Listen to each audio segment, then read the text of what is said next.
here we go. Anne Adams is a contemporary ceramic artist living in Philadelphia, where she earned her MFA in 2024 at Tyler School of Art and Architecture.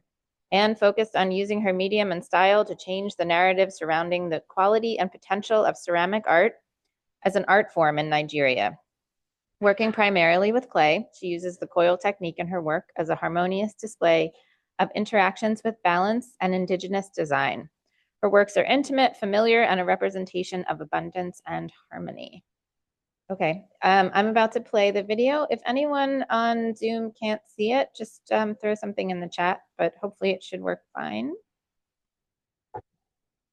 Did you have a question? Oh, the shade? Yeah, absolutely. Thank you so much for joining me today. I really can't answers. Unfortunately, I cannot be at the program today because I'm currently in Miami for the NADA Arts Fair, which I'm exhibiting in. I'm super grateful and excited to be part of such a thought-provoking exhibition and conversation. I think that this exhibition is really relevant because it allows for multiplicity. It allows each of us, the artists, to kind of define and expand on our ideas of what we think the future of play is based on our individual stories, our historical context, and the communities that we come from. I'm super grateful to curators and also the staff of the Face Studio for working tirelessly to put this exhibition together. I'm going to share my screen and give an introduction into my practice and into some of my influences as well, and also the sculptures I have for the exhibition. Oof. I recently completed my MFA in ceramics at the Tyler School of Arts and Architecture. I was born and raised in Abuja, Nigeria, and I moved to the United States over 2 years ago for my degree. My father is from Kaduna State, and that brings me to my next slide. So I'm going to talk about the mock terracotta sculptures and other Nigerian art movements that have kind of influenced my practice over the years. So this is a picture of the mock sculptures, and this discovery of this sculpture, it was first discovered in 1928, and this is the first discovery of terracotta sculptures in sub-Saharan Africa. And these sculptures date back to 1500 BCE. As we can see in the slide, these sculptures are fragmented, I guess, as a result of being buried underground, over the years. But something I really find interesting about this sculpture is they have this style, and as you can see in a lot of the sculptures, the eyes were triangular, and over here is a more close-up picture. Pictures you can see the triangular shaped eyes, and you can see the elaborate hairstyles. So these sculptures, a lot of them were hybrid. There was a mix of the human form and also animal form together. A lot of African art has kind of been relegated into thinking that they only serve as sort of this spiritual or ritualistic, purpose. And in hindsight, a lot of these sculptures, I think, mostly the block sculptures, because of the pictures of these sculptures of animals, plants, and human beings, it kind of shows like a relationship, I think, between people at the time and their environment. So there's this limitation when defining or talking about trying to define, because you can't really define what an art is. But there's this limitation that kind of does not, show the scope and the intelligence of these sculptors. Okay, I jumped a slide. So this is Enoch village in Kaduna State. My village is an hour away from this village, and also some of these sculptures were also excavated in my village. But this is the entrance of the village. As you can see, this huge figure. This was also discovered in North, and it stands as a monument to visitors. Okay, so these are the Benin bronzes. These are more popular in the context of Nigerian art. But these bronzes had, such significant purposes. These were from the Oba of Benin's palace in Benin, and this kind of signified the relationship between humans and their environment. What do you do about leaving, Joy? A lot of these sculptures have been looted and currently sit in museums around the world. Same goes to the Nocturne, those are sculptures. A lot of them are, in Europe and in America and other parts of the world. This is the Yoruba sculpture, and this was carved out of wood. We can see like in lots of like African sculptures have like very distinct features, elaborate hairstyles, exaggerated features as well. This is also one of the main bronzes. Growing up as a child, I was influenced by that history.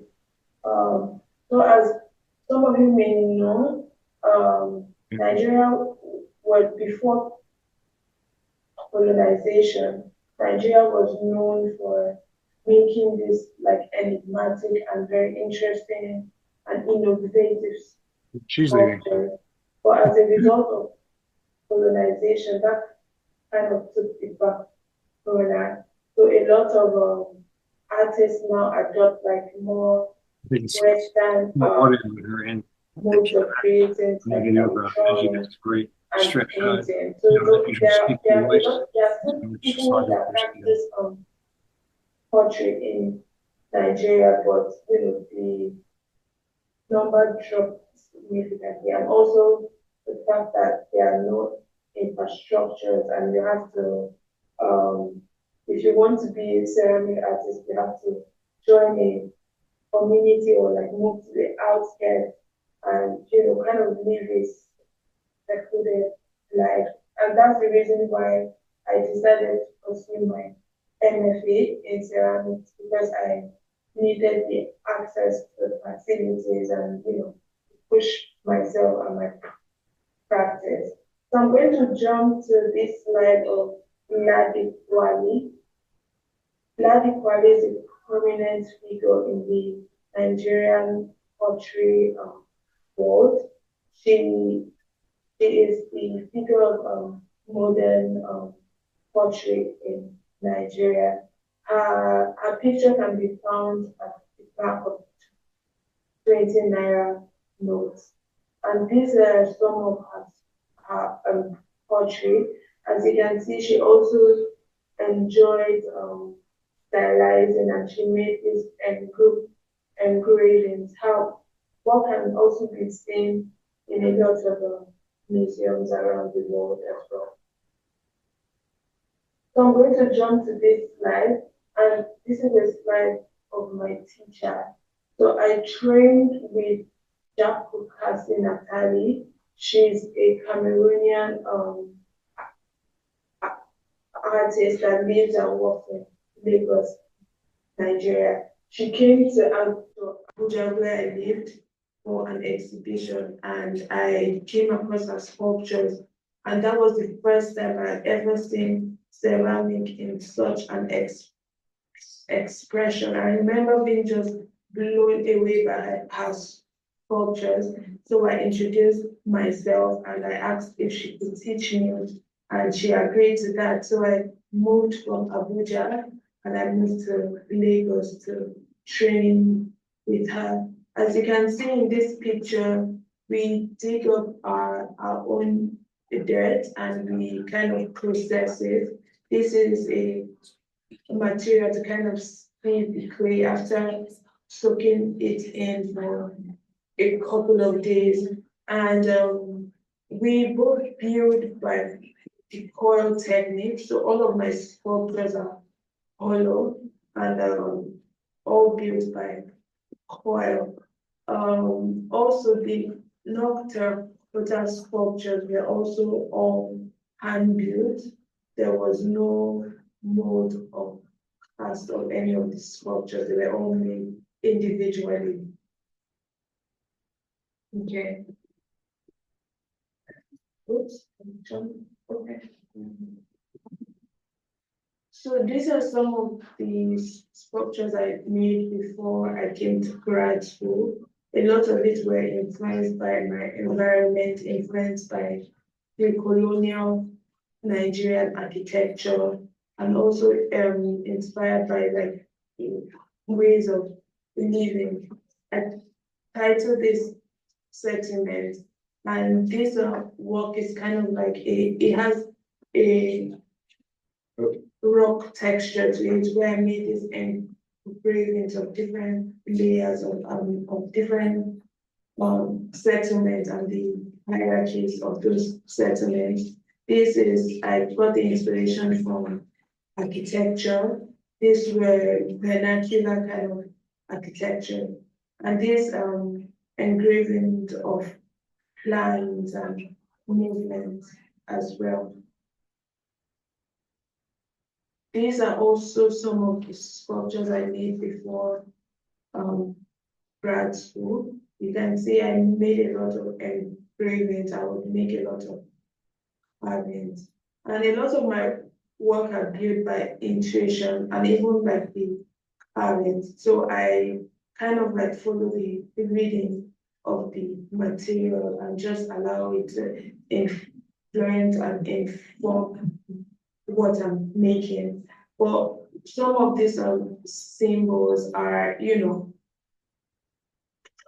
prominent symbols in Ghana and also Nigeria. I think that hybridity between two cultures is very important. This is a wall installation I did in 2021, and this I titled the Web of Existence. I wanted to show the interconnectedness between man and his environment. So there are different like symbols of human figures and also animals as well, and also nature. So these sculptures, some of them are at the exhibition at the Clay Studio, but this was my first iteration of making figures or figure-like forms. So I made this sculpture at the Watershed Residency, and this was when I really started diving into, I guess, figuration. These are also some of the works that evolved from the other slide. These works I showed at 154 African Arts Fair in London.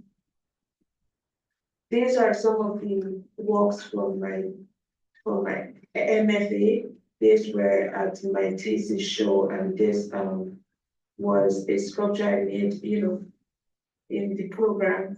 But I always talk about the interconnectedness between us and an environment. And you can see there are drawings on the floor with chalk, and I drew leaves and it sits on the tree trunk. Also, I think about installation a lot in my work. As you can see, this sculpture is mounted on a water fountain. This I showed at the Newark Museum of Arts. The exhibition just concluded, and it was in this sculpture I started investigating the rest as an act of resilience. As someone from a formerly colonized country, and also seeing all that, like mostly migrants, the journey of migrating and the feeling of in-betweenness and being in, constant worry, I think, or just not knowing what the next steps will be. And also this feeling where, you leave a place that you've known all your life and you call home, and moving to another country, so I really wanted to show like transit here, and also show make a figure of rest. So the title of this work is Rest Quiet. These are some of the sculptures that I'm showing in the NADA Art Fair. For this is called Transit and Theta. It also shows like, it shows migration. I talk about migration in this work, and also being in a state where you rest. So a lot of the sculptures I'm making now have closed eyes. They're like in this transitionary like space, and like there's this idea of movement. So I'm going to talk about the future of clay. I think when I got the prompt for this exhibition, I was thinking about what the future of clay means to me and my practice. For me, the future of clay is looking back at the past, looking at the present, and looking into the future. Like showing my background and my history, a lot of that has been lost in translation, and also because a lot of those sculptures have been looted. So Nigerians growing up post-colonization don't have that sort of engagement with the materials. And for me, I think about the future of clay as an avenue to storytell, an avenue to share your experience, an avenue to connect. And I think that, this is bringing me back to migration, with a lot of people moving from different places, moving from their homes. There's this loss of like identity. And then when you move to a new country, you have to kind of like forge your own identity and your own methodologies.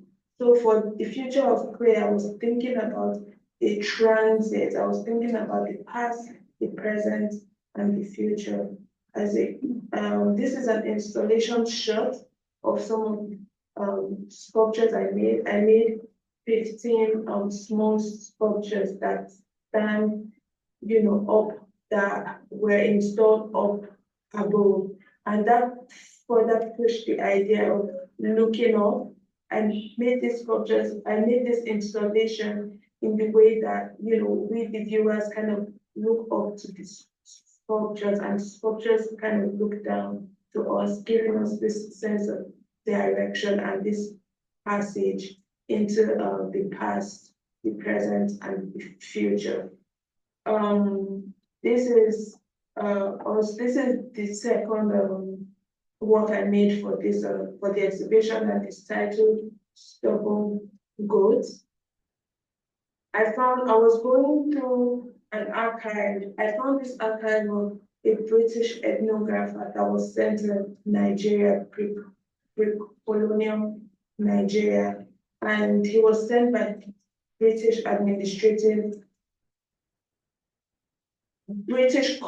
administrative government. He was sent to kind of take a survey of the people, the culture, the food, the ways of living. So he documented, he has a very expansive archive of different images.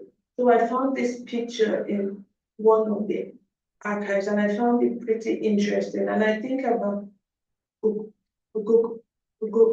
goats as a symbol of resilience. I think about, for the migrants, how you can forge a new identity as well. So for that, I really wanted to show that in the sculpture. Also, of course, employing some of my own styles.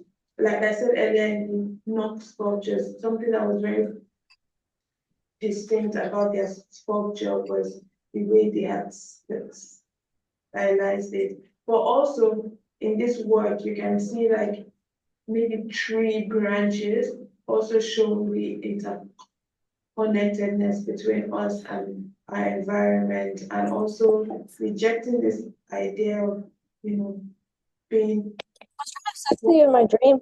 all, we are all included um, Dream.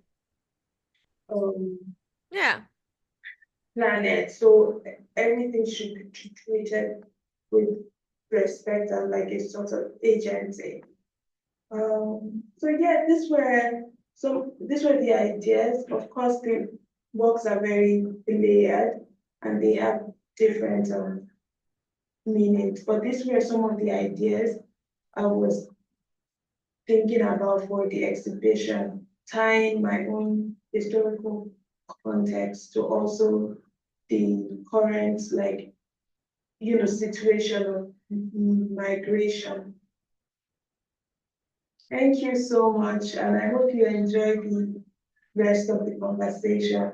You can, my website is www.adamsam.com, and you can follow me on Instagram at adamsam_. Thank you.